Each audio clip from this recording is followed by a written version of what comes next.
Ariajana Sagaram.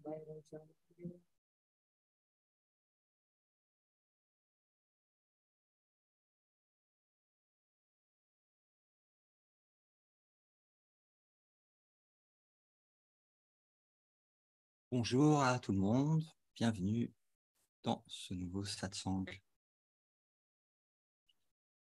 que vous pouvez retrouver en live sur YouTube ou sur Zoom. Il y a les codes qui sont indiqués dans le chat de YouTube pour rejoindre le Zoom. Vous pouvez rejoindre le Zoom pour poser des questions, intervenir dans la deuxième partie. Et à tous qui voient cette vidéo, je voudrais en fait témoigner honneur et gratitude de ce voyage qu'on a entrepris ensemble en tant que seul rêveur du rêve et dont on rentre ensemble à la maison en se réveillant là où on n'a jamais quitté vraiment notre état naturel, notre foyer divin. Et c'est un réel plaisir de partager, de voir et de ressentir cette présence et cette détermination, ce choix à se réveiller de l'illusion. Alors, dans le satsang, bien évidemment, aucune des paroles qui vont être prononcées ne sont destinées à des personnes. Aucune. Elles sont destinées aux rêveurs, à l'unique rêveur qui projette l'ensemble du rêve,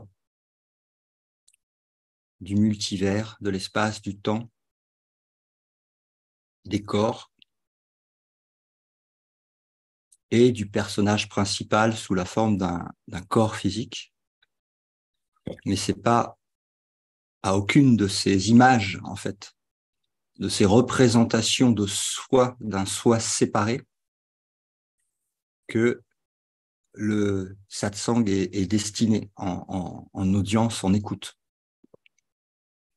Mais c'est destiné à l'écoute du rêveur. Donc, pour démarrer, je voudrais vous inviter en fait à un voyage mental sous forme de projection d'images. Vous savez que ce ne sont pas les yeux physiques qui voient les images.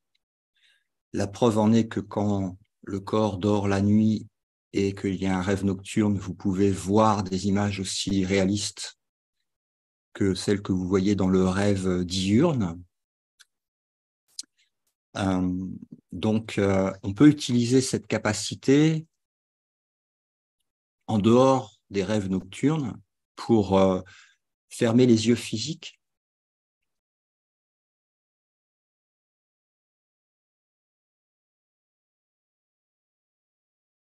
ralentir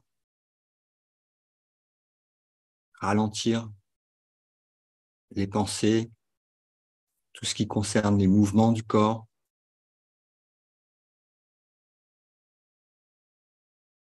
de façon à se concentrer sur la projection d'une histoire que je vous raconte,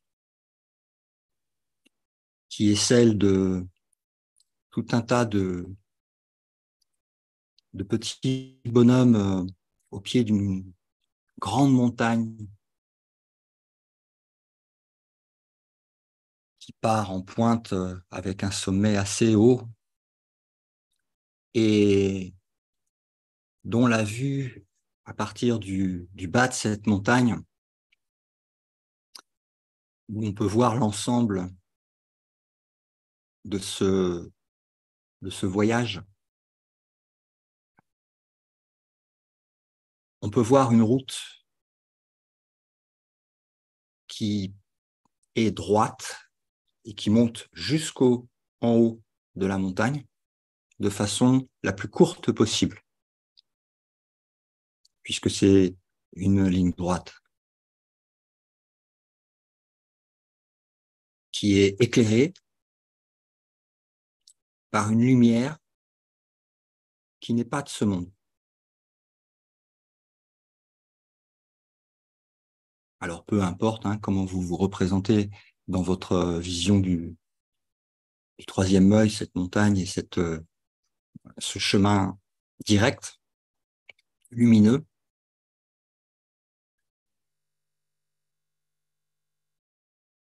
Vous voyez aussi que sur les bords de ce chemin droit et direct,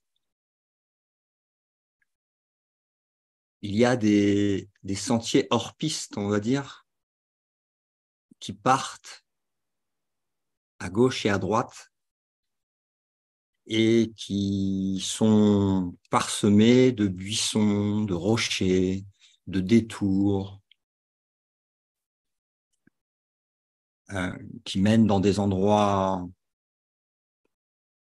pas très agréables de cette nature sauvage et qui se terminent par des impasses qui ramènent toujours à ce chemin initial et droit et lumineux, soit en faisant un demi-tour, soit en bifurquant sur un chemin qui ramène au centre, un peu comme un GPS vous ramènerait toujours à la destination la plus favorable, en fait. Ça ne veut pas dire qu'il n'y a pas des routes d'exploration sur le côté qui mènent à ces impasses, en tout cas qui ramènent sur le chemin de la verticalité lumineuse qui pointe jusqu'en haut de la montagne.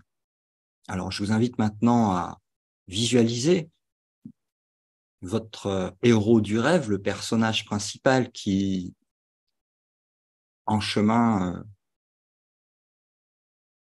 vers le haut de la montagne, choisit au départ d'emprunter le sentier le plus direct, cette voie lumineuse.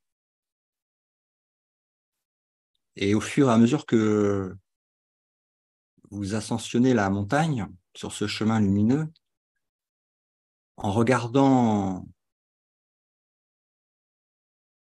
vos pieds par terre, vous pouvez voir des traces de pieds qui ont précédé les vôtres. Et vous reconnaissez intuitivement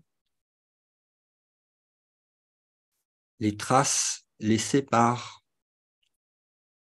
ce que l'on appelle de grands maîtres ou de sages ou d'enseignants, comme Jésus par exemple, ou Bouddha, ou d'autres, tous ceux qui vous viennent à l'esprit. Et c'est une grande joie de voir que vous marchez dans leurs pas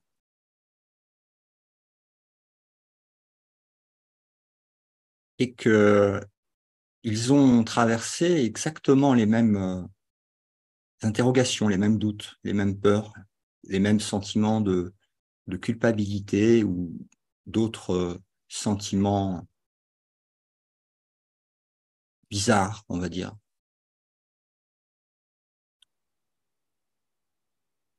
Et ça vous réjouit de voir que vous êtes sur le bon chemin. Et dans ce chemin, vous allez trouver aussi la trace de bâton qui accompagnait les pas de ses frères et sœurs du rêve. Et la première trace de bâton que vous reconnaissez intuitivement, c'est celui du bâton de la foi, qui était plus que nécessaire dans cette période spatio-temporelle d'oubli total de notre réalité immortelle. Le bâton de la foi. Et au fur et à mesure que vous avancez, vous vous rendez compte que sur le chemin, ils ont trouvé d'autres bâtons. Ils ont trouvé aussi un bâton sur lequel était inscrit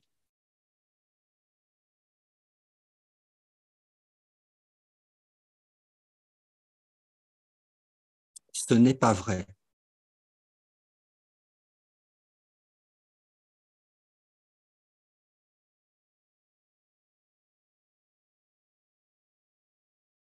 Ce que Jésus ou Bouddha a appelé le bâton du pardon véritable. Celui qui ne rend pas le rêve réel, mais qui reconnaît l'hallucination, le rêve, et défait la culpabilité en voyant que le rêve n'est pas réel. Ce n'est pas vrai. Le deuxième bâton.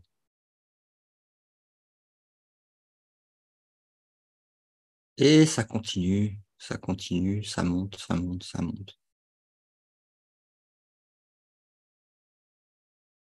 Alors en même temps que ça monte, vous voyez tous ceux qui ont pris des chemins de traverse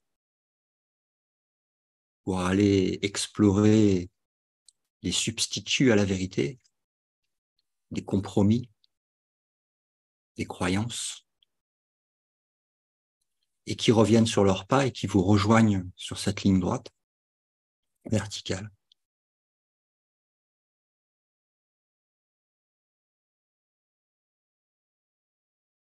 Et tous en chemin joyeux, d'un rêve joyeux où nos frères et nos sœurs sont nos compagnons de route égaux dans leur divinité réelle et à la fois dans leur rêve que nous avons partagé, donc totalement égaux, totalement innocents, totalement parfaits et totalement en chemin de réveil. Et on continue la route ensemble et apparaît une troisième trace de bâton. On est quasiment en haut de la montagne.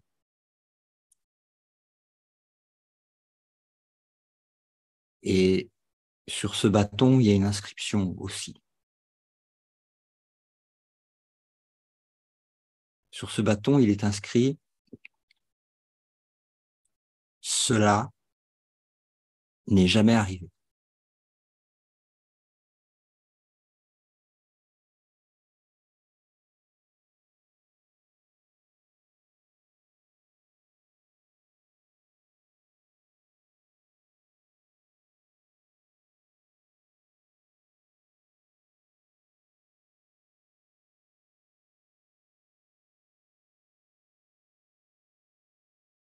Il y a un ressenti qui se déploie, s'étend dans cette acceptation du message qui est inscrit sur le troisième bâton.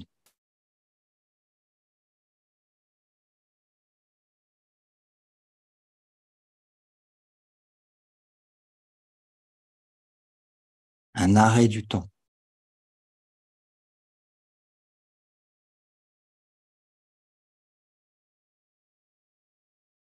Une dissolution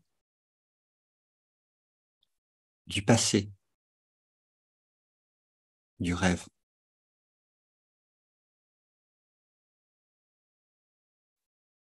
Une dissolution aussi du futur du rêve et du présent du rêve. Dans l'acceptation de cette affirmation absolue et sans compromis.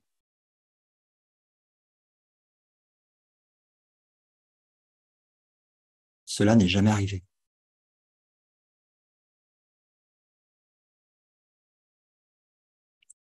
Et là, il se passe quelque chose de très intéressant dans notre petite histoire de visualisation. C'est que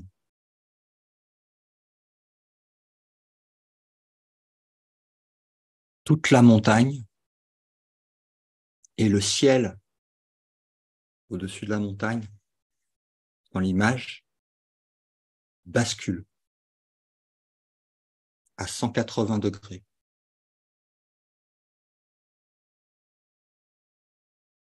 Où tu te rends compte qu'en fait, c'était un chemin intérieur. Le pic de cette montagne formant le pointage vers l'intérieur de l'esprit représenté par le ciel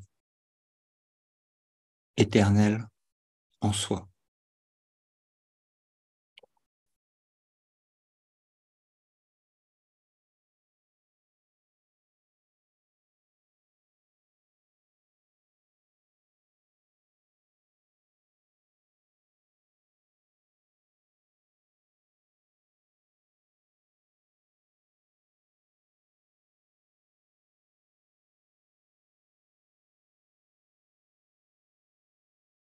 Où le rêveur de l'ensemble du rêve se reconnaît comme étant le rêveur unique d'un rêve de multitude, de séparation et de mort, lequel a été balayé par la vérité, affirmé par l'inscription sur le troisième bâton. Nothing happened.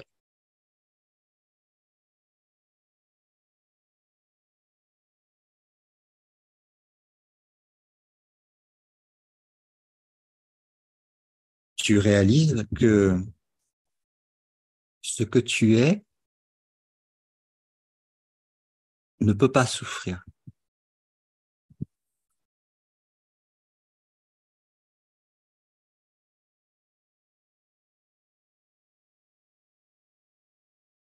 C'est impossible.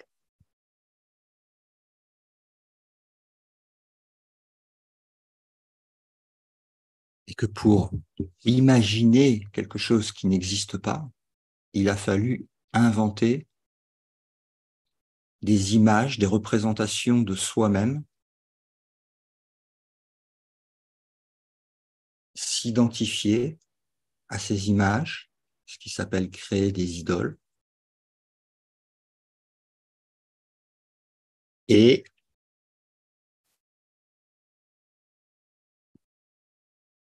oublier la vérité en imaginant et en croyant être ce que l'on n'est pas, parce que ce que l'on est ne peut pas souffrir. Donc il faut imaginer quelque chose d'autre que ce que l'on est pour pouvoir imaginer une expérience de souffrance. Donc tout ça se termine.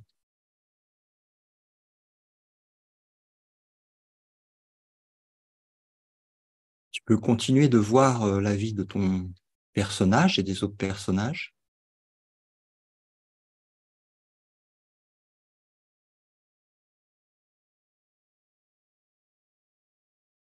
D'un rêve qui n'est pas réel.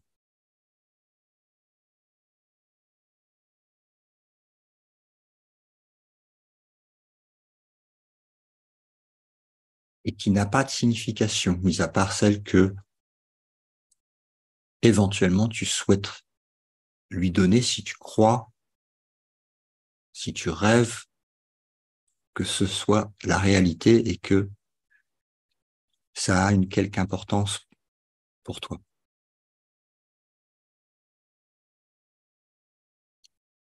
De là, tu te rends compte à quel point tu as toujours été libre.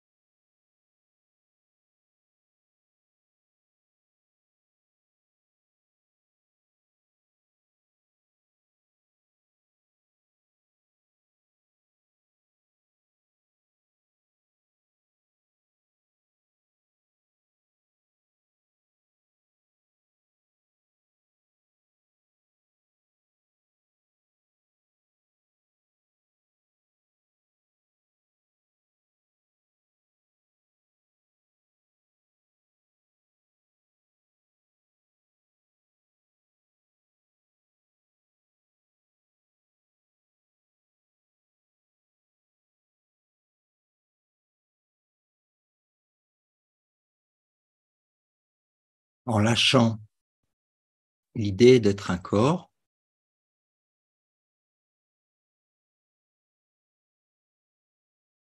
l'idée d'être sur Terre,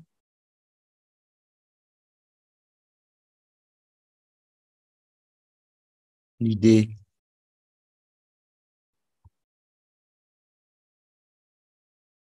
d'avoir une âme séparée,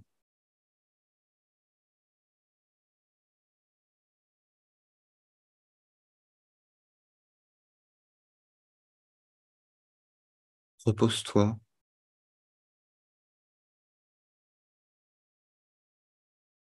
dans la simplicité de ce que tu es en réalité.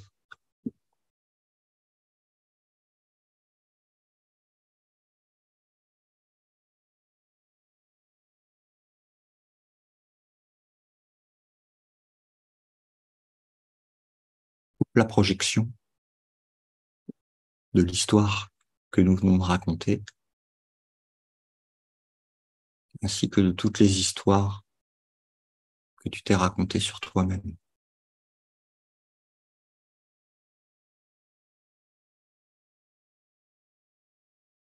Reste là, ici, maintenant.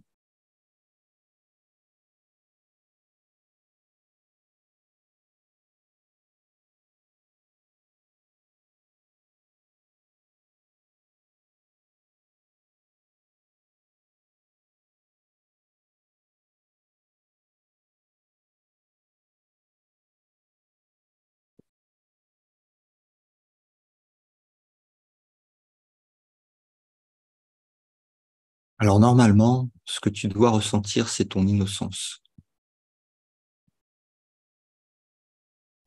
puisque rien de cela ne s'est jamais produit.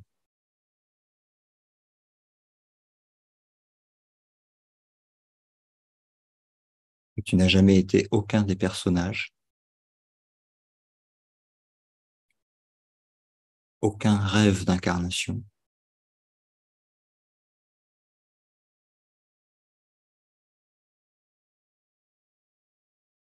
Que tu n'as voyagé qu'en rêve.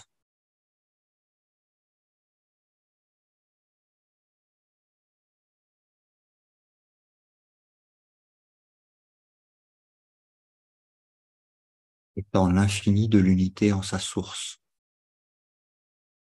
Il ne peut pas y avoir de voyage ou de mouvement, puisque l'infini est l'infini, et non pas une particule, une particularité, un particulier, quelque forme d'atome que ce soit qui puisse être localisé. Donc il n'y a rien, c'est pas ça non plus.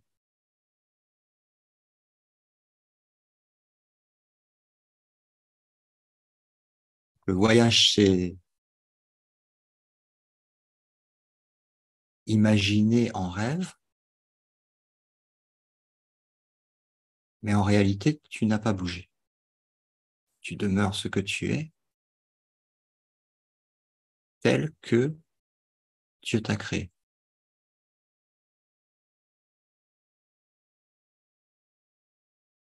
Le ciel, sans personnage dedans. sans rien. Voilà.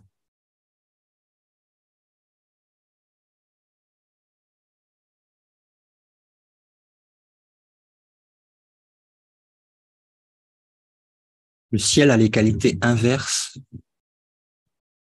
de ce qui est expérimenté dans le rêve.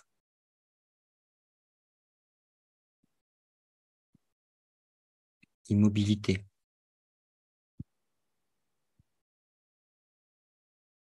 infini,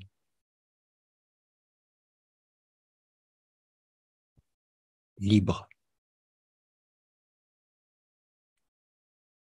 unité, non deux, non dualité, unité pure.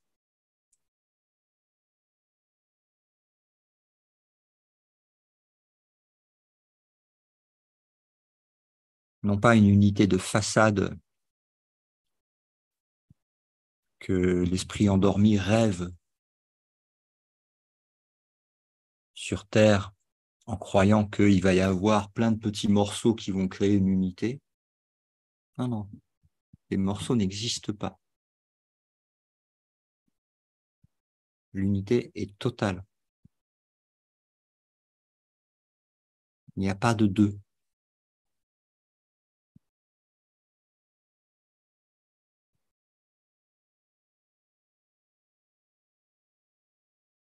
Il n'y a pas de yin et de yang. Il n'y a pas de conscience.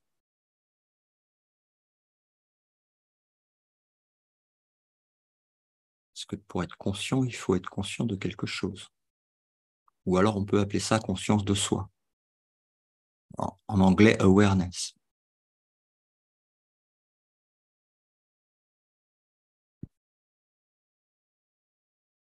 Il n'y a pas de défense, il n'y a pas d'attaque.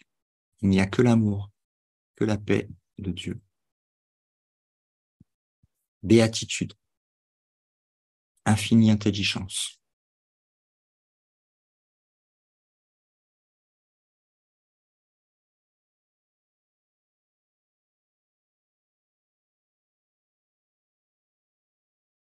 Permanence,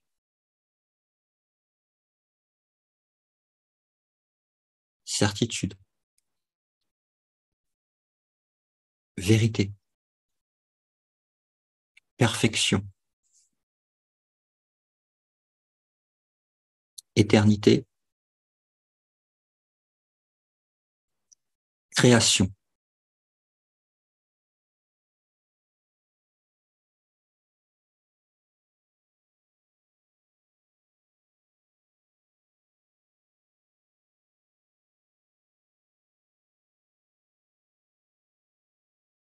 Ce que Jésus a appelé le royaume céleste, le Bouddha le nirvana,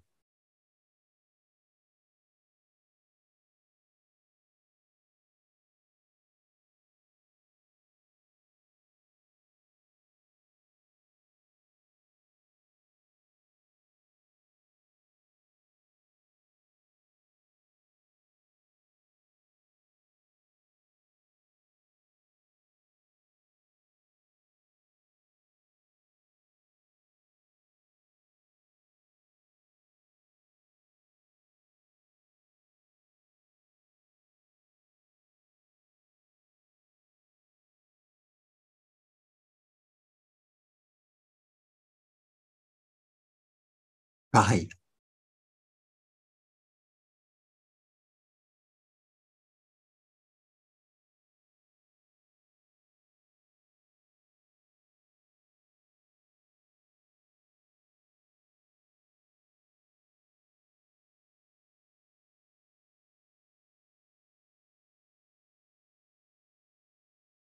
Force, puissance,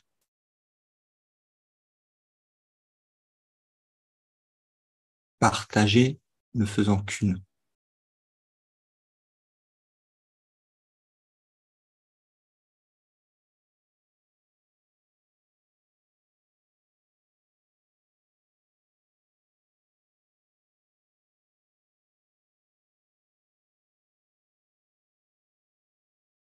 Venant de Dieu, donnée à elle-même dans son extension de l'entièreté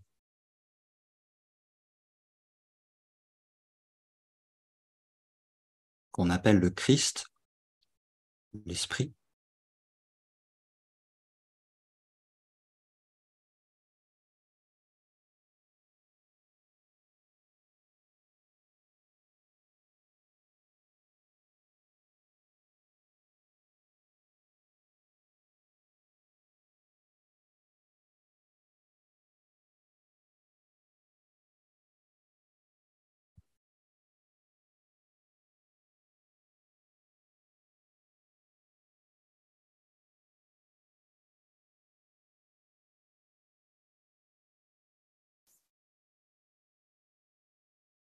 Alors, merci de m'avoir accompagné dans ce voyage visuel. Et si vous avez des partages d'expériences à faire par rapport à ce voyage visuel, ce que vous avez ressenti ou quels sont les accomplissements ressentis ou les difficultés ressenties, n'hésitez pas à lever la main et je vous ouvre le micro pour partager.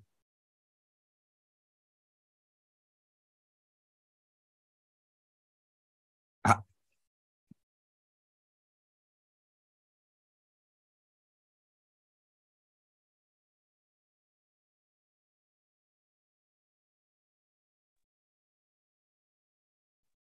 bonjour Martine. Bonjour. Je fais un coucou spécial à ma petite sœur, là, en bas à gauche, qui a une ombrelle sur la tête. Je sais pas ce qu'elle a sur la tête. Ah oui, mais t'es dans la yourte? Ouais. Et bah écoute, moi, Laurent, je sais pas si c'était le but, mais je suis partie, quoi. De temps en temps, j'entendais de nouveau ta voix. Et je me disais, ah oui, on est en méditation. Et puis, paf, je repartais et c'était assez extraordinaire, comme un voyage. Et parfois, j'essayais de me souvenir. Il y avait des images qui venaient. Et en fait, c'était juste des images qui passaient. Et impossible de me souvenir de ce que j'avais vu, soi-disant, hein, une seconde avant. Donc, c'était très paisible. Attends, j'ai oublié d'arrêter la musique. Voilà. Excuse-moi, je t'entendais pas. Vas-y, répète. Ah ben voilà, j'étais en train de dire justement que j'oubliais au fur et à mesure tout ce que je voyais dans ce voyage intérieur. Et donc, je ne vais pas pouvoir répéter exactement ce que je viens de te dire.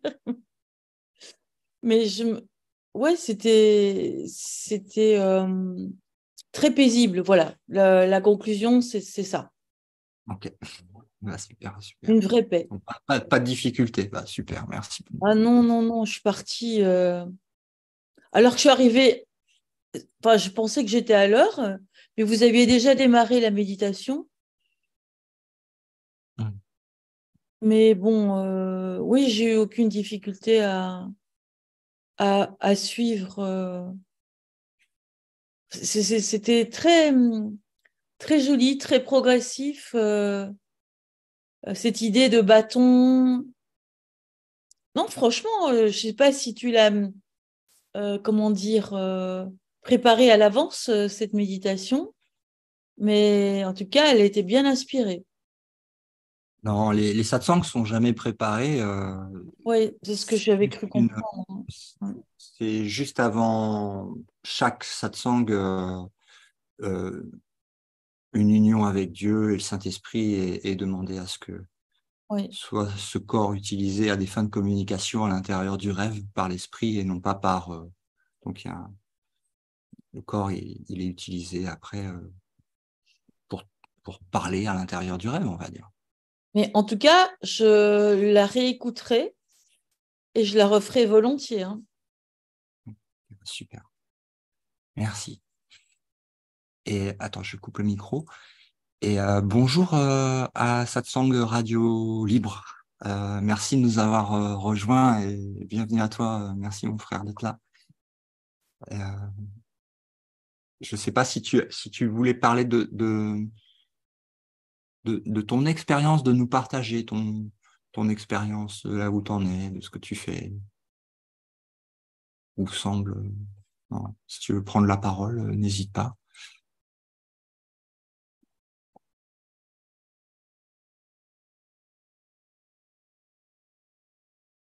Oui, bonsoir. Bonsoir. Merci. Bonsoir à tous. Oui, oui, c'était très agréable et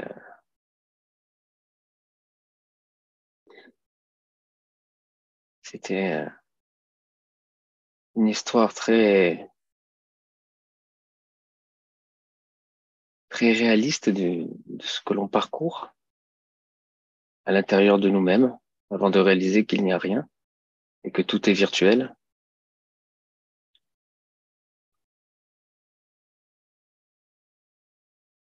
Et la lumière jaillit, la lumière du Christ. Mhm.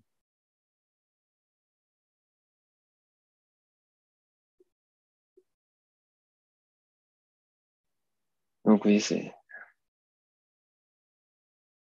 me parle, ça me touche. En tout cas, bienvenue à toi. Merci d'être là. Et je sais pas, dans ton titre, il y a marqué radio Oui, live. oui, c'est Tu fais mhm. des satsangs, tu Oui, relais des. oui. Là, je fais des satsangs le soir et le dimanche après-midi et le mercredi après-midi, la semaine le soir de 18h30 à 20h. Ouais. Voilà. Et ben, je t'ai connu sur l'agenda. Ah oui. Voilà, il y a quelques temps. Et j'ai regardé quelques vidéos et il y a eu une très grande résonance. Il y a eu vraiment j'ai reconnu.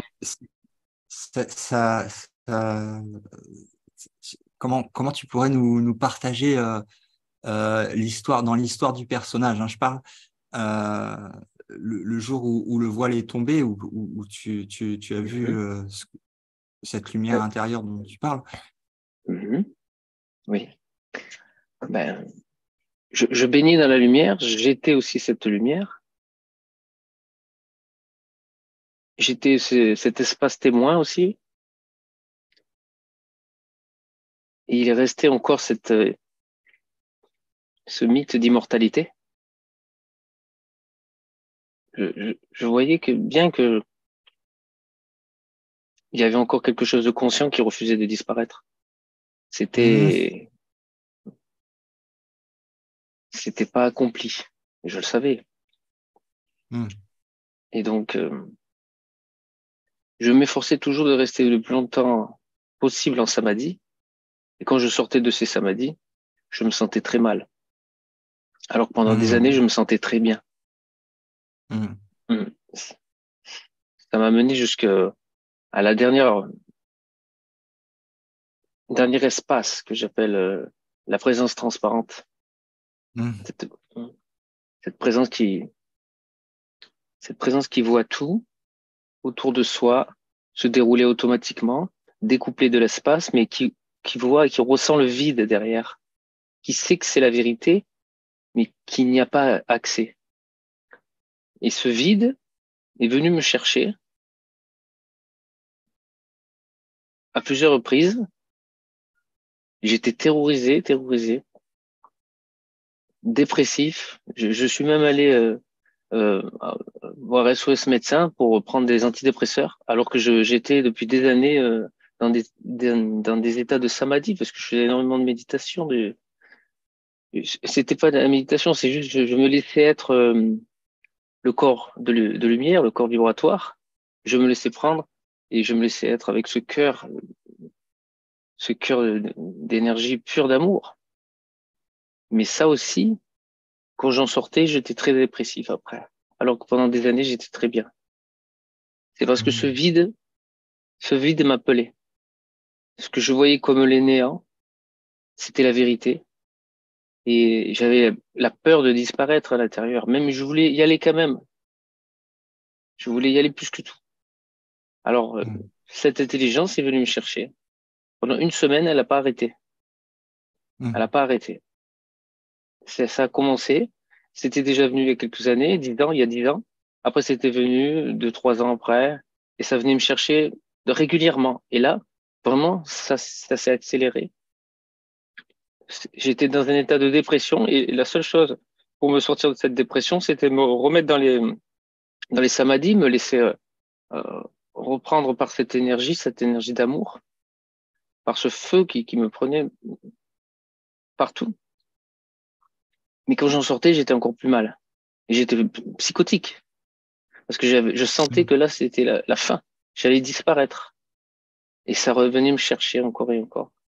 Et à un moment donné, je me suis abandonné. J'ai dit, c'est bon, maintenant, quitte à mourir, à disparaître, je sais pas, j'y vais. Et je me suis allongé et j'ai traversé, traversé, j'ai transpercé, j'ai traversé l'espace.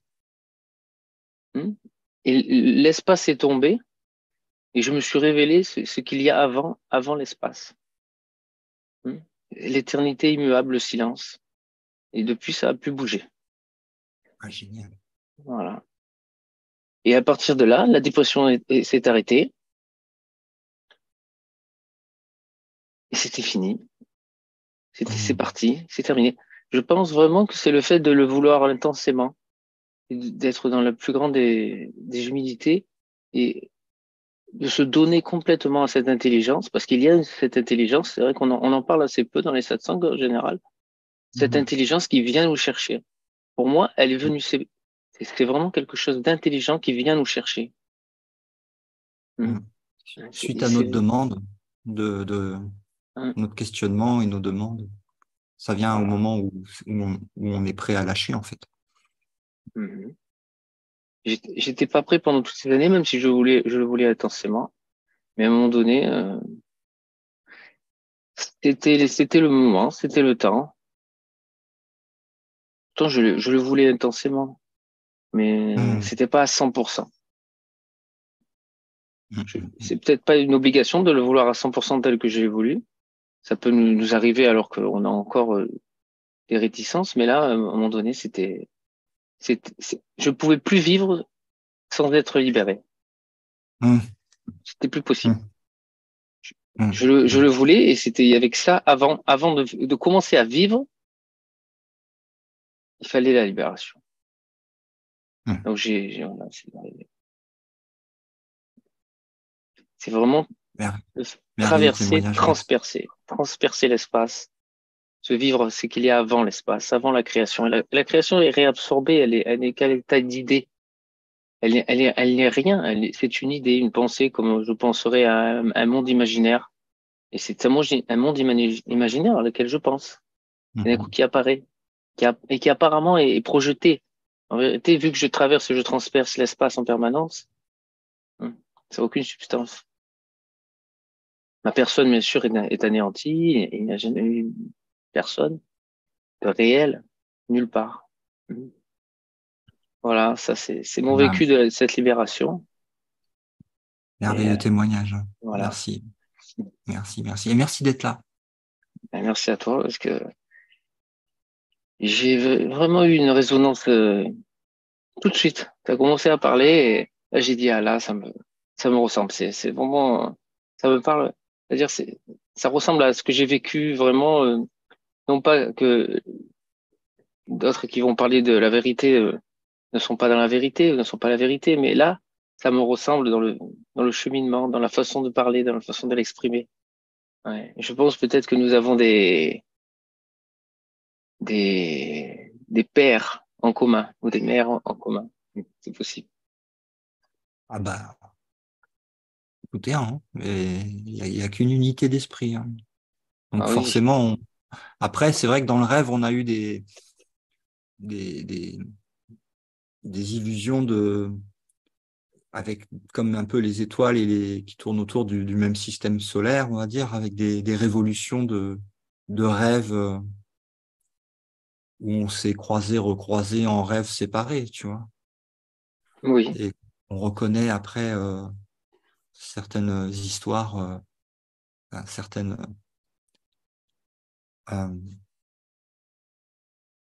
il peut y avoir des souvenirs de rêves qui reviennent. mm, Ouais. Bon, c'est pas très... mais c'est rigolo. oui. C'est rigolo. Mais en tout cas, merci pour ton témoignage et puis d'être là. Oui, c'est un bonheur et pour pouvoir continuer parce qu'après la libération, c'est loin d'être terminé. Disons, il y a encore beaucoup d'épuration pour que ce diamant qui est révélé finalement brille de mille feux et sans aucune penchant négatif ou habitude qui pourrait être un obstacle à l'amour en vérité. Mm. Ben, c'est comment Papaji qui disait il y avait une question qui avait été posée. Donc après la réalisation, est-ce que vous continuez en fait alors attends, je vais poser la question parce que j'ai mon ami qui est là qui s'en rappelle mieux que moi. On a posé la question à Papaji en satsang.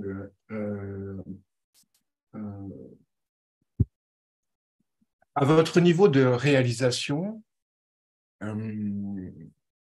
est-ce que vous avez toujours besoin de faire une introspection? Et Papaji a répondu, Till my last breath, jusqu'à au dernier souffle de mon corps, je ferai l'introspection. Je resterai vigilant. Et je resterai vigilant, surtout, oui. Surtout, je resterai vigilant. Merci. Ouais. Donc, ouais. Bon, après, c'est roue libre, hein. Roue libre. Voilà, c'est ça. Si tu veux être juste dans l'observation, de toute façon, ayant transcendé le mental, hop, ça repasse dans l'observation, qu'il se passe des choses dans la vie du personnage et de l'entourage ou autre, dans le monde en général. C'est plus un problème. Ça devient une joie automatiquement. Ben voilà. Alors, Jennifer, merci Jennifer d'être là. Je te donne je te réactive le micro. Attends.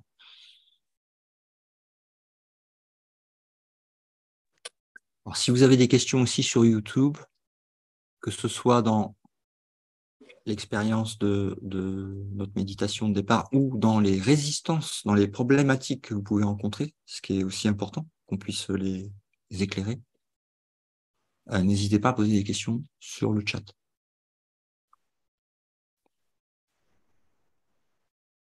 Jennifer, est-ce que tu... Oui, c'est bon. Ah, C'est bon. Bah écoute, ouais, moi, ça m'a transporté aussi, en fait, du coup. Donc, c'était vraiment intense. C'était vraiment intense, cette méditation de départ, pour moi. est-ce qu'en ce moment, tu restes là? Ou est-ce que ça a bougé depuis? Euh, un petit peu, mais j'arrive à rester, mais ça bouge quand même un petit peu, ouais. Ok. Donc, à refaire, je pense, plusieurs fois. Ok. Bah, ça tombe bien, on l'a enregistré. Ouais. Donc, c'est parfait.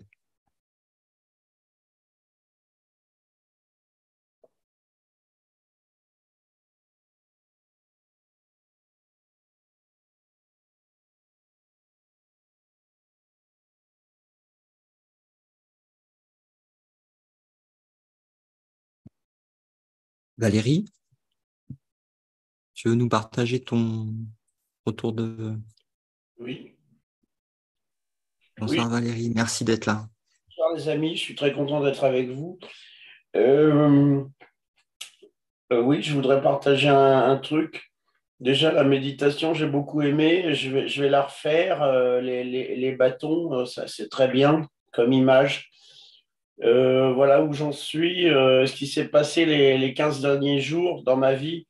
Il y a des personnes qui ont voulu m'envoyer dans un cloître. Alors, oui, ça existe encore, les cloîtres. C'est des endroits où on ne peut pas sortir.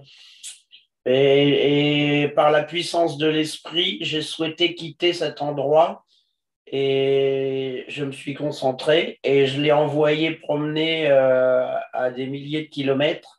Et donc, pour moi, et j'en suis sorti et pour moi, ça n'existe plus. J'ai envoyé cet endroit autre part, voilà, par la puissance de l'esprit saint, certainement. Donc, tout va bien. C'est incroyable ce qu'on peut faire. C'est incroyable ce qu'on peut faire et on peut se laisser faire, mais c'est incroyable ce qu'on peut faire quand on ne se laisse pas faire, justement.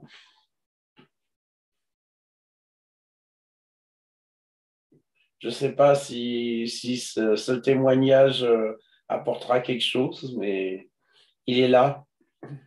S'il y a quelqu'un qui a des questions. Tout témoignage est bon Mm. parce qu'il permet d'approfondir, en fait, d'apporter de la lumière dans justement la confusion. Alors, comme je disais au début du satsang, vraiment, ça s'adresse pas à des personnes, ça ne s'adresse pas à des personnages, et donc ça ne s'adresse pas à des corps. Donc, les mots, ils continuent d'être prononcés pour le rêveur du rêve. Et comme nous le rappelle si bien notre frère Jésus dans Un cours en miracle,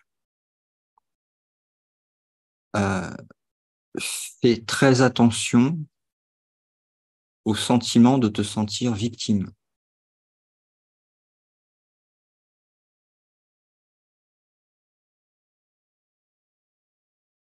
Donc, c'est une bonne mise en garde, non pas pour faire peur, mais pour éviter un prolongement de souffrance inutile, tout simplement.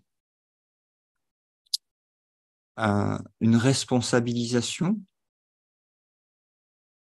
et non pas un sentiment de victime,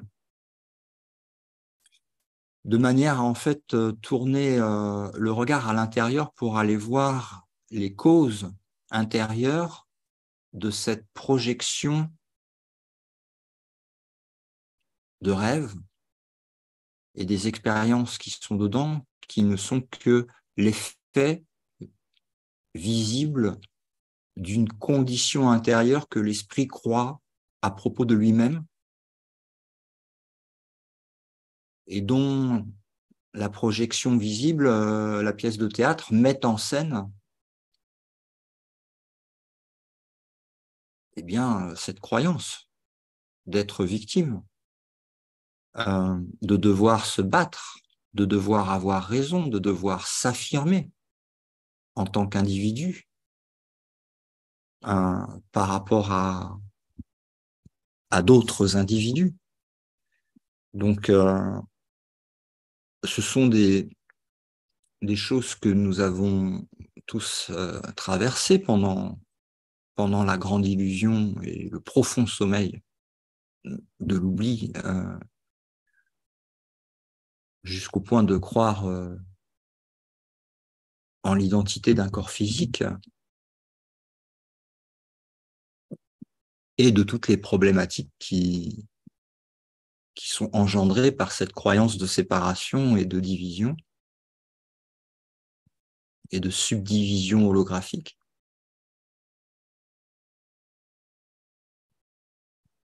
Donc juste rester avec ça et on va ensemble regarder ensemble la scène en fait que tu viens de nous décrire en se mettant non pas dans les personnages ou la scène de théâtre elle-même, mais dans les fauteuils du théâtre, très très confortablement installés dans les fauteuils du théâtre. Très bon fauteuil, très confortable, immobile.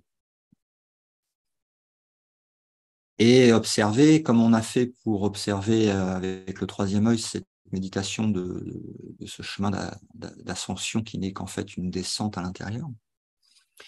Donc, utiliser le même outil pour voir en fait cette scène que tu décris.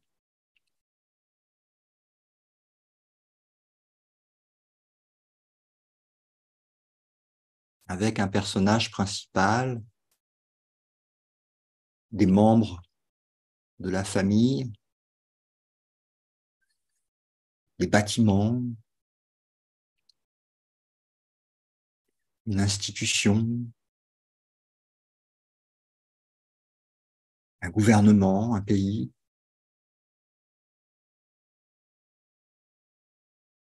Ça suffit, il n'y a pas besoin de mettre plus. Mais on pourrait. Donc de voir cette scène et ce personnage qui se débat,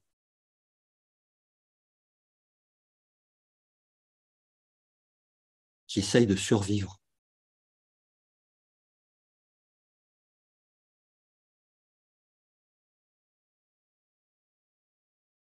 Qui souffre, est triste, malheureux, parfois heureux.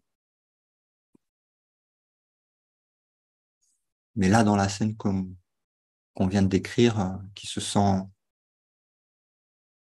attaqué, trahi, humilié, abandonné, rejeté, mal compris, avec toute la panoplie des sentiments, un peu comme quand on regarde un film dramatique où on peut voir, on peut ressentir quand on plonge bien dans le film, on peut ressentir des moments d'émotion à travers les histoires qui se jouent dans la vie des personnages.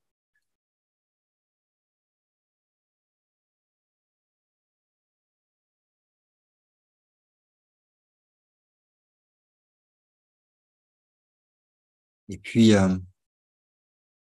la scène se passe, les disputes se font, les pensées secrètes de chacun des personnages à propos des autres personnages interagissent sous forme d'ondes de pensée partagées dans un champ de pensée chaotique où les attaques répondent aux attaques, les défenses aux attaques, les pensées secrètes, la séparation, la souffrance. Et au bout du chemin, la mort.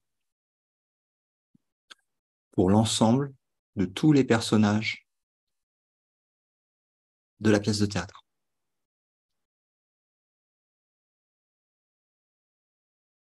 Donc on est ensemble en tant qu'esprit, en tant que rêveur,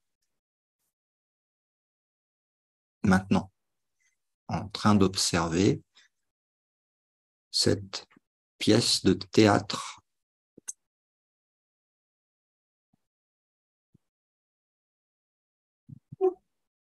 à rebondissement,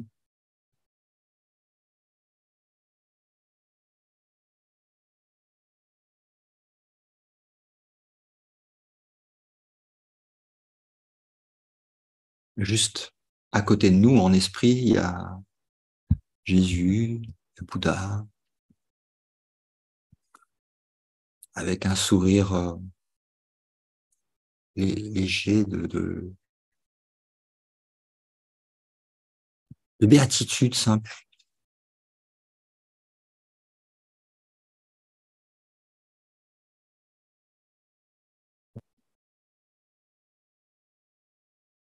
train de regarder le film avec nous, en tant qu'esprit, hein, et non pas en tant que corps. Les corps étant en train de faire leur pièce de théâtre dans ce que l'on observe, ce que l'on voit sur l'écran.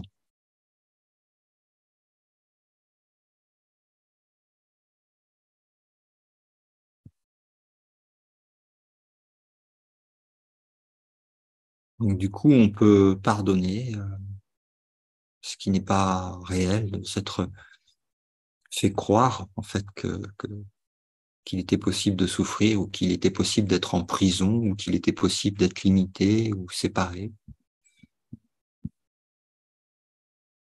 Cette attraction pour l'individualité.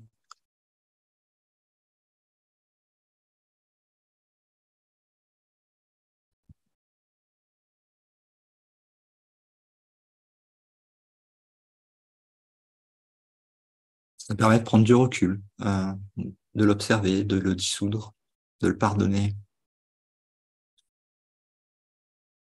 Et cette scène, elle n'est pas spécifique à un personnage en particulier, même si elle vient d'être décrite sous la forme d'une expérience particulière.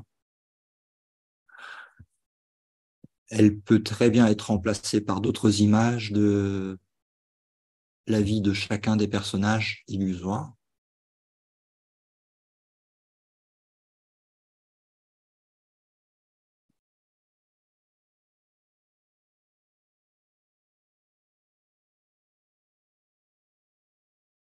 Tout ce en quoi nous avons cru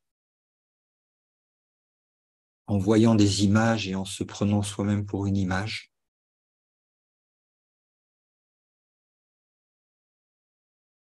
Toutes ces souffrances inutiles et surtout non fondées sur la réalité. Comme un dessin animé inventé de toutes pièces qui n'existe pas.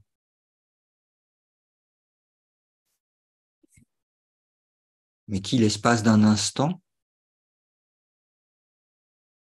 qui a semblé durer des millions d'années de vie rêvée,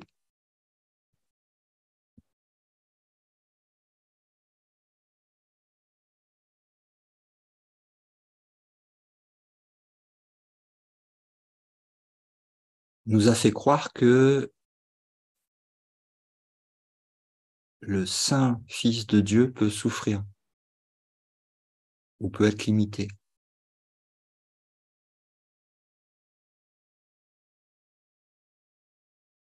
Ce qui est impossible.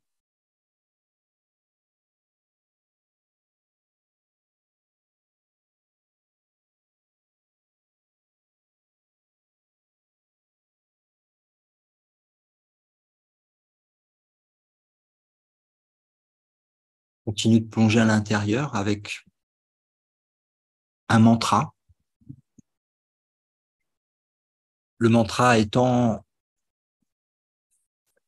une pensée tournée vers la réalité, qui oblige l'esprit à faire un 180 degrés pour sortir du rêve et pour concentrer toute l'énergie de la pensée sur une vérité intérieure. Ce qui est vérité ne bouge pas, est éternel, est véritable, vient de Dieu. Donc il y a différents mantras. Chacun peut trouver où est guidé par le Saint-Esprit à utiliser le mantra qu'il souhaite. Moi, j'utiliserai maintenant celui-ci.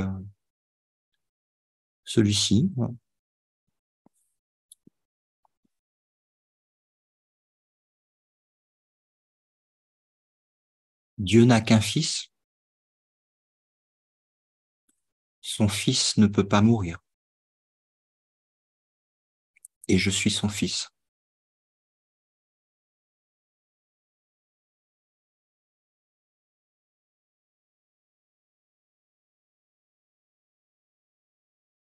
Ou bien,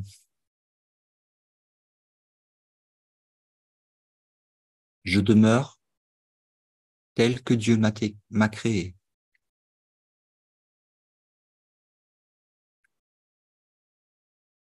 Je suis le pur esprit. Je ne peux pas me changer moi-même.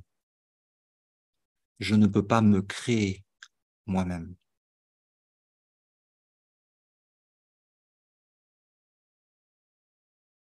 Dieu m'a créé et comme il m'a créé, je demeure inchangeable.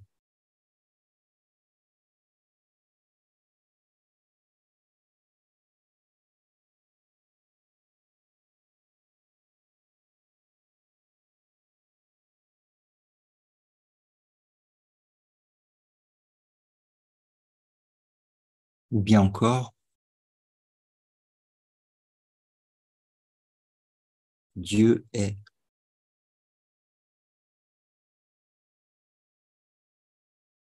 Et rien d'autre n'existe.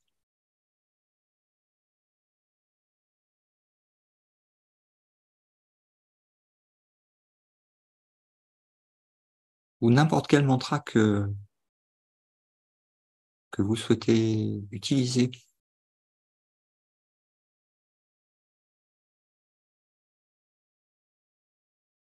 Toujours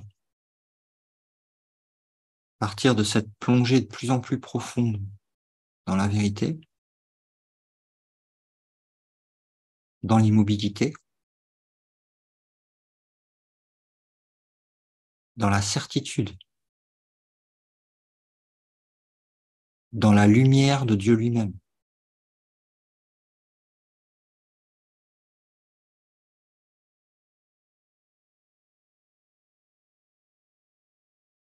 Que observer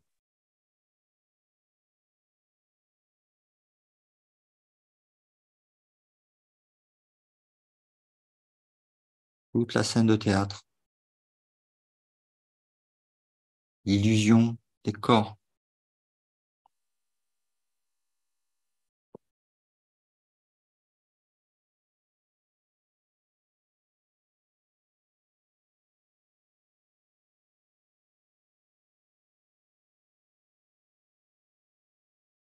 vient aussi l'image de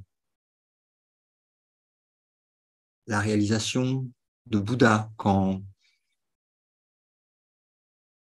l'image de son ego sous l'identité d'un corps a été vue, observée, et que l'esprit a dit « Tu n'existes pas ». La terre en témoigne.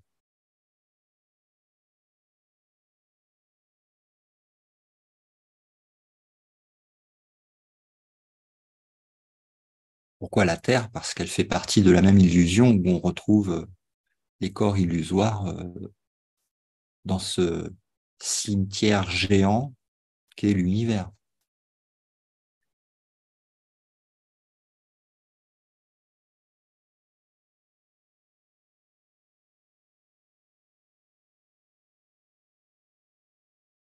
Un cimetière de rêves.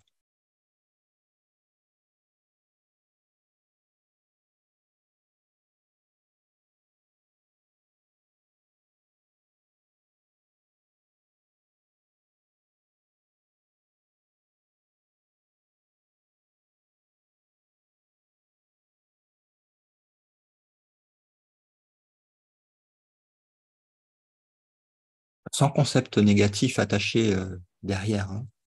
C'est juste une observation honnête.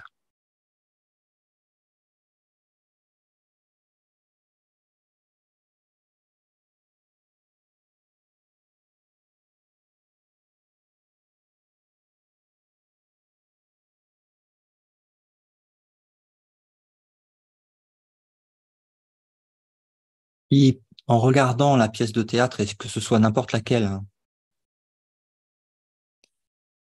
l'esprit donne réalité à une seule des images qu'il voit. L'univers étant holographique, c'est l'ensemble de l'univers qu'il maintient comme étant réel pour lui.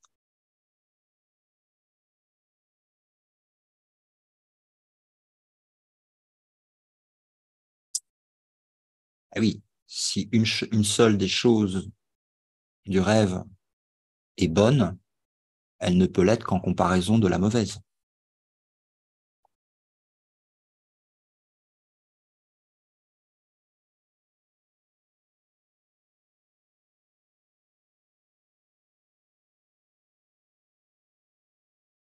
La réalisation que le monde est insignifiant et que c'est l'esprit qui donne signification à chaque image permet de retourner l'esprit à son pouvoir d'arrêter de donner réalité aux images qu'il projette lui-même dans l'expérience de je crois qu'il existe autre chose que Dieu, je suis séparé de Dieu et je crée un monde pour prouver que j'ai raison et que Dieu a tort.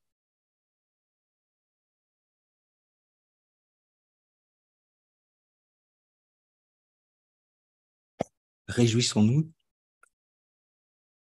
que cela ne soit pas vrai et qu'il y ait la réalité à laquelle s'éveiller, dans laquelle nous sommes innocents totalement de toute éternité.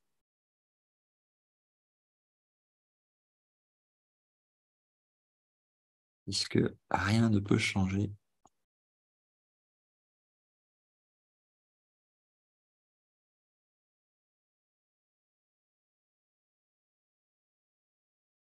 Et comme le disait le dernier bâton qu'on a trouvé en chemin, it never happened.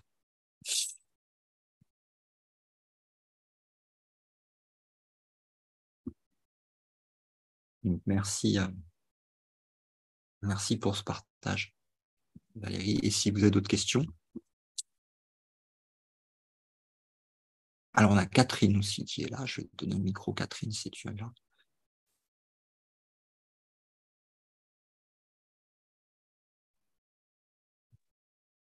Bonjour Catherine et merci d'être là. Bonsoir à tout le monde. Je suis vraiment désolée d'apparaître comme ça, mais l'image se défragmente déjà, c'est bien. Donc, moi, je suis très heureuse d'être parmi vous ce soir. Je vous connais, je passe de longues soirées avec vous. Et donc, ça me fait chaud au cœur d'être là, même si j'ai l'impression de ne pas être là. Mais bon, voilà, c'est assez bizarre. La petite méditation, grande méditation, ça nous met dans un alignement direct, enfin ça me met dans un alignement direct, même énergétique, c'était très puissant. Et puis alors, là, ce que tu viens de dire en dernier, du fait que une seule des choses à laquelle l'esprit s'attache rend réel l'ensemble, c'est flagrant, quoi, c'est flagrant. Et, et ça c'est trop génial parce que parfois dans l'univers de la dualité, du bien, du mal, du bon, du mauvais, du joli, du moche, euh, on entend un oiseau chanter et on s'accroche à ce joli chant et puis souvent ça me revient, tout est bullshit, quoi. Et donc ne pas oublier que tout est bullshit, en fait, c'est important. Je ne sais pas quel est ton prénom, le premier intervenant, je ne sais pas quel est ton prénom. Du coup, voilà. Et Julien. Julien. Bonsoir, Julien. Bonsoir. En fait, j'ai entendu dire il y a quelques années déjà que nous étions antérieurs à la conscience. Martine a entendu ça avec moi. Et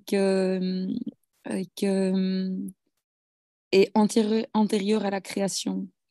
Et dans un grand désarroi physique et émotionnel et spirituel, etc., j'ai eu cette chance de pouvoir aller aussi voir ce que ça signifiait avec la question clé du qui suis-je. Et ce que tu as dit me fait vraiment penser à ce que j'y ai trouvé, enfin, c'est-à-dire que personne ne trouve rien. Mais en fait, ce n'est pas un... Je pensais que c'était une notion d'antériorité temporelle, mais ce n'est pas ça, c'est un espace intemporel, effectivement, où rien ne bouge, en fait, c'est immuable, Et j'ai découvert là notre innocence. C'est la première fois où j'ai goûté à ça, notre innocence. Moi, je n'y suis pas restée. Je suis dans un monde bien concret, avec beaucoup de choses qui tournent et qui bougent autour de moi. Mais bon, je peux rééprouver ce goût-là quand je le veux. Et ça, c'est une de nos forces, je pense. Voilà. Ah, voilà. Juste merci d'être là. Merci. Voilà, merci pour ton témoignage, Catherine. Merci d'être là. Avec joie.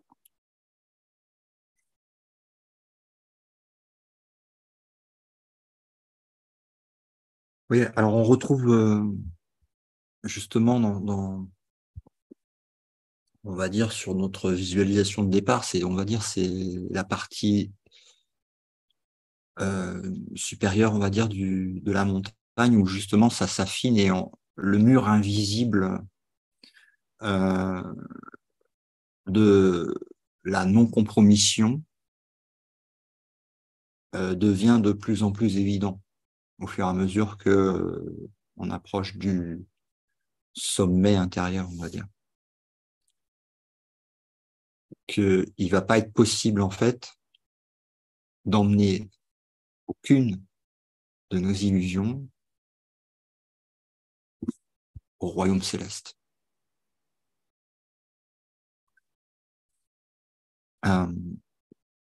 Donc, on arrive dans un moment où on sent de plus en plus, et ça correspond en général à toutes ces périodes où on expérimente les samadhis régulièrement, mais qu'on n'est pas tout le temps non plus en samadhi. À l'observation que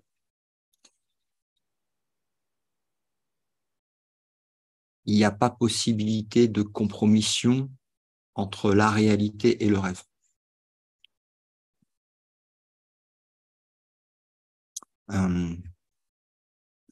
Donc là, on arrive au pur Advaita. J'appelle ça le pur Advaita parce que Advaita a tellement été, donc la non-dualité,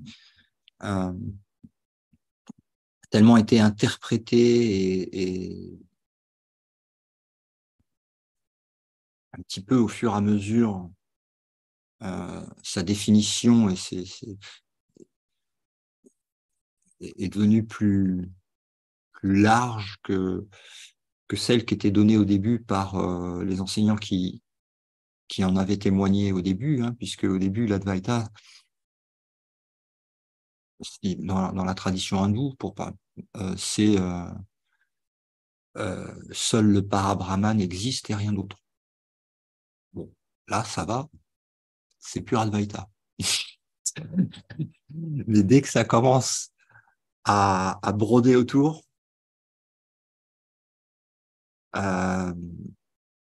des histoires, des espérances, de pouvoir, de compromission entre le rêve et la réalité, bon, bah, de toute façon, l'expérience directe prouve que c'est pas possible, qu'il n'y a pas de,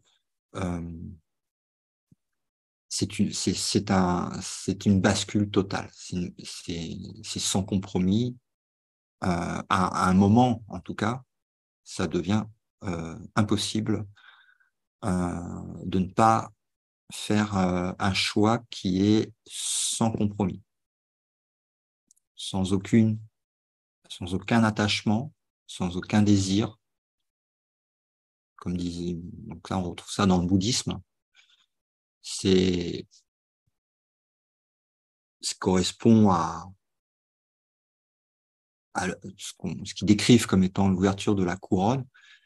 C'est qu'en fait, moi, dans mon expérience directe, c'était tout l'univers comme une boîte à jouets que l'esprit referme. C'est fini. Du début à la fin, avec tout ce qu'il y a en multidimensionnel, comme une boîte à jouets d'un jeu que ça y est, tu as fait le tour et c'est fini. C'est non, c'est fini. sans compromis. Avec cette aspiration qui se retourne à 180 degrés dans la réalité qui peut effectivement ne pas être décrite, mais qui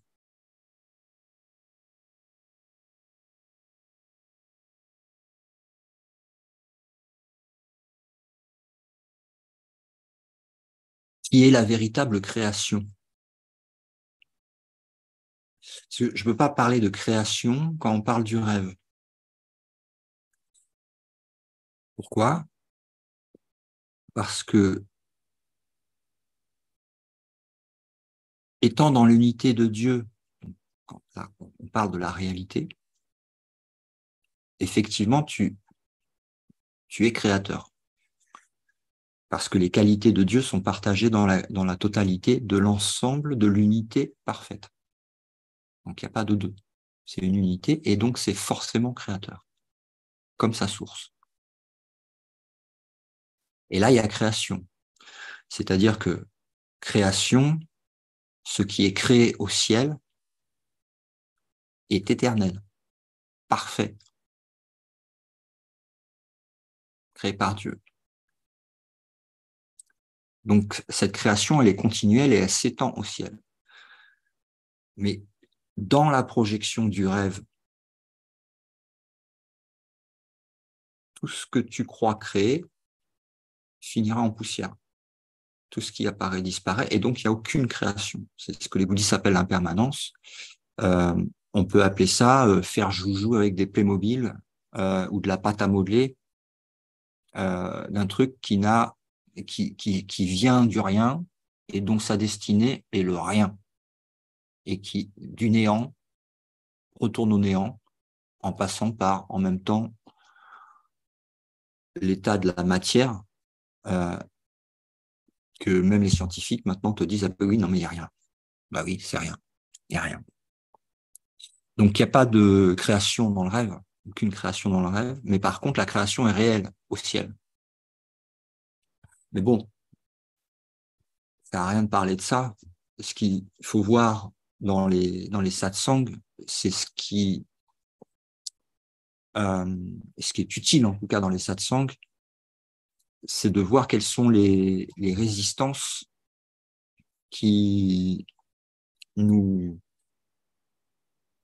séparent temporairement de l'expérience directe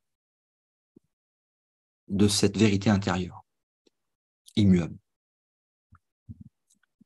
Donc, c'est ça qu'il faut voir, c'est là-dessus qu'on met la lumière. Et c'est comme ça qu'on gravit cette montagne intérieure ensemble, à la fois dans le rêve, ensemble en tant que frères et sœurs, et à la fois en tant que seul esprit, se reconnaissant et se guérissant lui-même de ses illusions, puisque l'esprit étant parfait, il ne peut guérir que d'illusions. Donc voilà.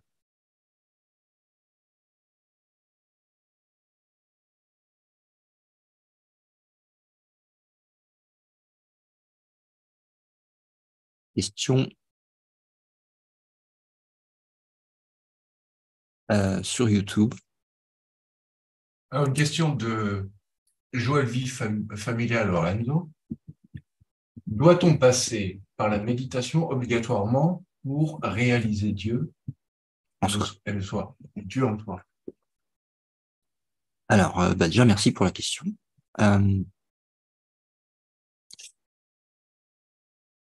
Alors, il n'y a pas que la méditation, hein, il y a d'autres voies. Les voies les plus utilisées, donc il y a la voie du pardon, c'est telle qu'enseignée par Jésus alors du véritable pardon, hein, sinon ça sert à rien. Donc enseigné dans le bouddhisme ou aussi par Jésus, que ce soit à la fois il y a 2000 ans ou même dans un courant miracle où il continue de délivrer l'enseignement. La méditation, c'est la voie qu'on appelle le Raja Yoga, donc qui contient en fait tout un ensemble de pratiques yogiques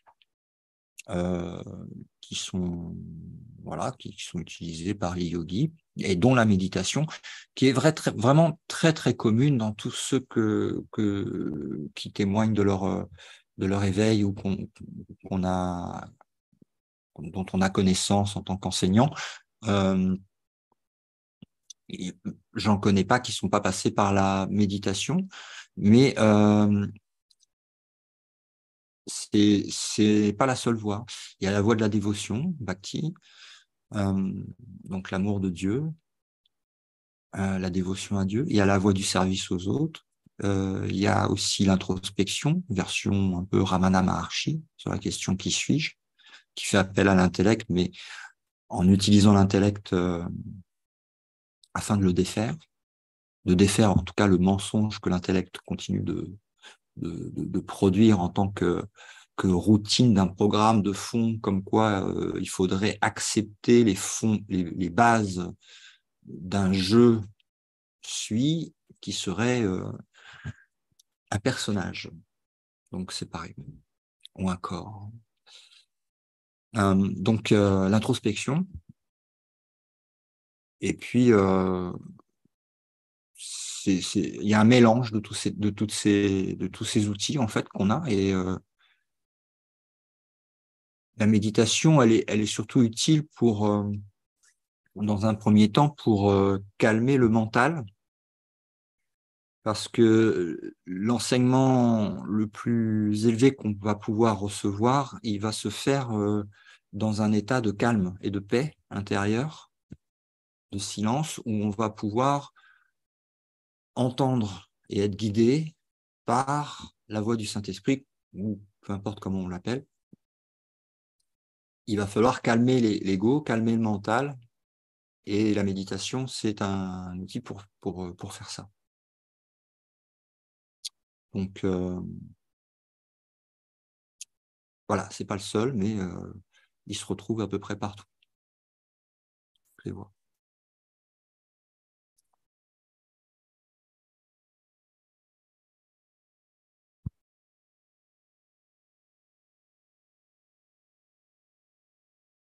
Oui, Laurent, Oui, tu dis que dans la voie du Bouddha, le pardon est aussi une voie de réalisation, et c'est exprimé de la même façon que dans Husserl, c'est-à-dire que never happened. ouais, never happen. Il y a l'histoire, il y en a plusieurs des histoires. Bon, l'avantage de Bouddha, c'est à la fin de la vie du corps, il y avait quand même pas mal de témoins et de gens qui prenaient des notes, si tu veux. Donc, on a pas mal d'écrits. Et il y a une histoire dont je me rappelle, qui est celle du marchand qui était énervé et qui vient en fait à un satsang. Le Bouddha, il était sous un arbre avec ses disciples autour, tu vois, et puis il y a un marchand très, très en colère qui vient, qui descend de son cheval et qui est très en colère après Bouddha, et qui s'approche de Bouddha et l'insulte en fait, parce que ses enfants qui étaient censés l'aider au commerce, plutôt que de travailler, ils allaient écouter le Bouddha, donc ils perdaient de l'argent. Donc ça, il est très en colère après le Bouddha pour ça. Et donc il pique sa crise de colère face au Bouddha, qui évidemment ne réagit pas. Et voyant que le Bouddha ne réagit pas, il s'approche de lui. Mais impossible de sortir des mots où il se retrouve dans cette énergie, si tu veux, qui le rend un peu impuissant, si tu veux. Et du coup, la seule chose qu'il trouve à faire, c'est à lui cracher au visage. Ah Et donc, oui. il lui crache au visage. Le Bouddha ne réagit pas. Et le marchand tourne les talons, remonte sur son cheval énervé, rentre chez lui. Et une fois qu'il était chez lui, il est hanté par ce qui vient de se passer, donc la culpabilité, et l'image de cet enseignant qui, malgré toutes ces attaques, n'a pas réagi, en fait, est resté totalement paisible. Et comme c'est aussi dans leur culture, il s'est dit, mais ça se trouve, j'ai vraiment, en fait, c'est vraiment un saint homme que j'ai insulté, craché dessus, etc. Donc, il n'arrive pas à dormir de la nuit, évidemment. Et le lendemain, il retourne là où était le Bouddha, et il y a toujours le Bouddha avec ses disciples, et il descend de son cheval, ce coup-ci, très, très humblement, il se dirige vers le Bouddha, et il se met à genoux devant lui, et il lui dit, excuse-moi pour ma conduite inexcusable d'hier, je te demande pardon. Et le Bouddha le regarde et il lui dit, je ne peux pas te pardonner. Et alors là, tu as tous les disciples autour qui s'étonnent, tu vois, qui le Bouddha qui pardonne pas, ils comprennent pas, tu vois, sur le début. Et il continue, le Bouddha, à lui dire, il dit, je peux pas te pardonner parce que le personnage que tu décris n'est pas ce que je vois là, et le Bouddha que tu dis avoir été euh, il est pas là non plus. Donc il y a rien pour rien pardonner en fait. Et il s'est rien passé et il y a personne à pardonner. Bon, ça c'est le très très haut de l'échelle. C'est limite illumination ou illuminé. Parce qu'il y a reconnaissance que là c'est c'est justement ce qu'on disait tout à l'heure. Il n'y a pas de compromis. Il n'y a pas de un peu de hier et peut-être un peu de demain. Non, non, c'est fini. C'est 0 plus 0 égale la tête à Toto. Et ça rejoint beaucoup l'idée de Eckhart Tolle qui est tout le temps dans l'instant présent aussi. Donc, comme il n'y a que l'instant, il n'y a pas à pardonner puisqu'il n'y a rien eu avant. Ça va dans ce sens-là aussi. Donc, le pardon tel qu'enseigné par Jésus, c'est le même qu'enseigné par Bouddha. Sauf que Bouddha montre l'exemple direct, alors que Jésus montre le curriculum du bas de l'échelle jusque à il n'y a plus d'échelle. Il n'y a plus d'échelle, il n'y a plus d'enseignement. Oui, oui. C'est le réveil. Voilà. C'est pour ça que c'est bien de commencer par Gary Renard aussi. Ça, Oui, ça oui, donne c'est un vraiment. très bon. C'est très, Ouais, comment on dit, ouais. c'est très doux comme Ouais, enseignement.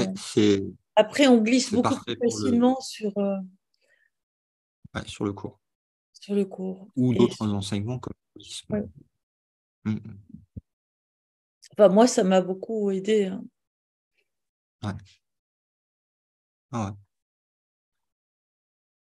En ayant parlé avec beaucoup de frères et sœurs, ça a aidé beaucoup de personnes de passer par Gary Renard avant d'arriver sur un cours en miracle. Je ne sais pas si Julien, tu connais un cours en miracle. Non? Mais bon, c'est le résultat est le même. Il a plus besoin maintenant. Non, ouais, non, bien sûr. Non, mais Ouais. c'est toujours intéressant même euh, de regarder les, les témoignages de nos frères et sœurs par quoi ils sont passés. Des fois, ça peut aider. Ne serait-ce que pour euh, raconter des histoires dans le Oui, rêve pour le illustrer. témoignage de Julien était particulièrement Ouais, oui, poignant parce qu'on comprend bien la difficulté par laquelle il est passé, de cette espèce de peur de vide, de gouffre, de pont invisible. Et ouais, c'était vraiment, j'avais jamais entendu un témoignage comme le tien.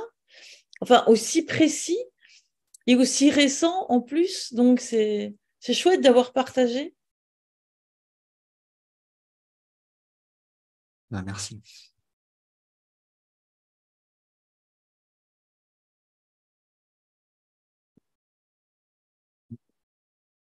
Je vous propose que on termine comme on a commencé, hein. On retourne au point de départ.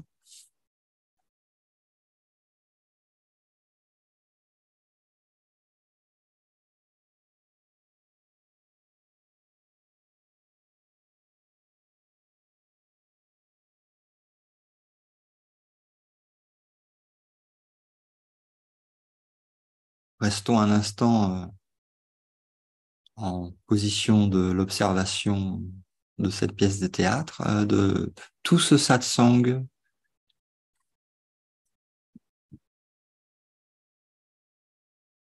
dont on va pouvoir observer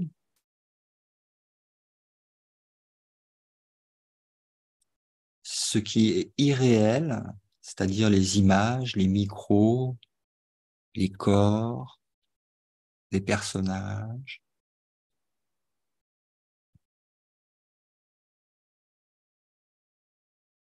les histoires qui ont été utilisées pendant ce satsang.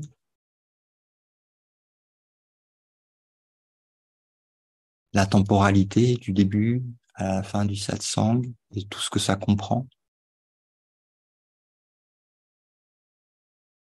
Sur l'écran,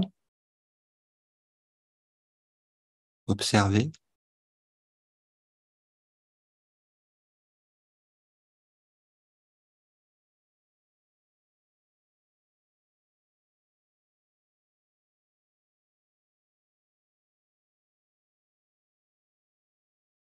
Never happened.